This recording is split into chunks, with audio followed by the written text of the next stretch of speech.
It was Christmas Eve, and the house was glowing with festive lights, the tree decorated in gold and red ornaments, the scent of cinnamon and pine filling the air. I had been looking forward to celebrating quietly with my wife, Emma, and our family, expecting laughter, warmth, and the kind of holiday magic that makes you feel everything is right in the world. But that evening, as I walked into the living room carrying a small wrapped gift, I noticed her expression, sharp, cold, and unreadable. My heart skipped a beat, sensing that something was off. She held an envelope in her hands, and before I could even greet her, she handed it to me with a steady look at her eyes. I unfolded it and immediately recognized the formal, impersonal language of legal documents. Divorce papers. I froze. The room seemed to spin, lights blurring together as I tried to comprehend what was happening. Emma's voice was calm, almost clinical. "I think it's time," she said. "I can't do this anymore." My mind screamed, denied, tried to rationalize. Christmas had always been our favorite time, our special tradition. How could she choose today of all days to end our marriage?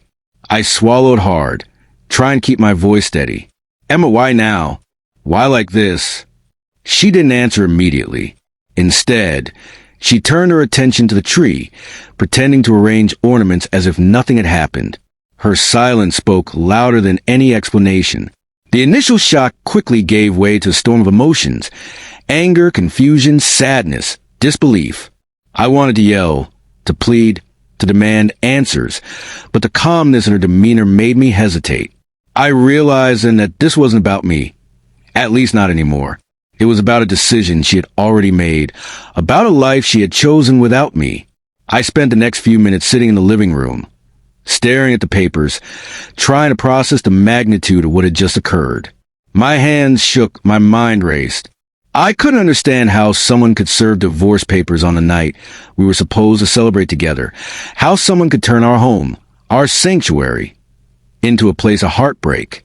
As the evening went on, I expected bitterness, arguments, and the kind of confrontation that might lead to shouting. Instead, Emma surprised me. She started preparing dinner, singing softly to herself, setting the table with meticulous care. It was as if she was pretending nothing had happened, creating a fragile illusion of normalcy. I watched her, a mixture of awe and resentment swelling inside me. There was a sense of cruel irony in her actions. She had taken away our future together, yet still performed the rituals of the past. Then came the twist. After the meal, Emma handed me a small note, separate from the divorce papers, and asked me to read it alone. My hands trembled as I unfolded it. The words inside stunned me. She had made a mistake. She admitted that anger, frustration, and months of miscommunication had clouded her judgment. She explained that she had wanted to scare me, to awaken me to the reality of our failing relationship, to make me realize that we had taken each other for granted.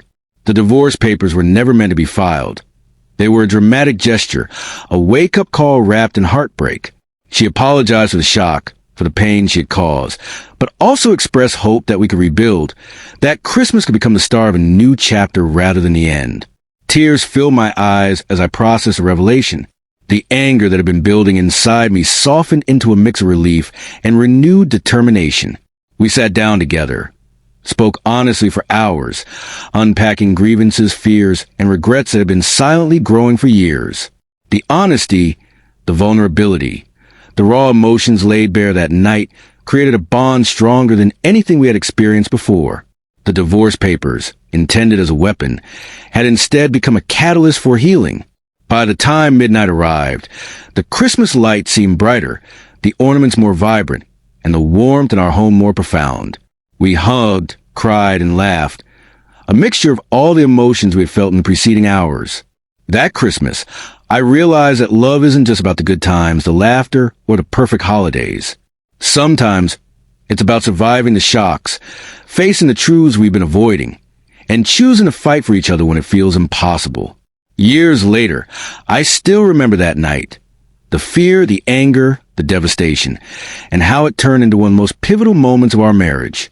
Emma's unexpected gesture, her risk of showing me the papers, forced us to confront our complacency, to value each other, and to rebuild our relationship on a foundation stronger than before. What had started as a moment of heartbreak became the turning point that defined our future together. A lesson that even in the darkest, most shocking moments, love can survive and sometimes thrive.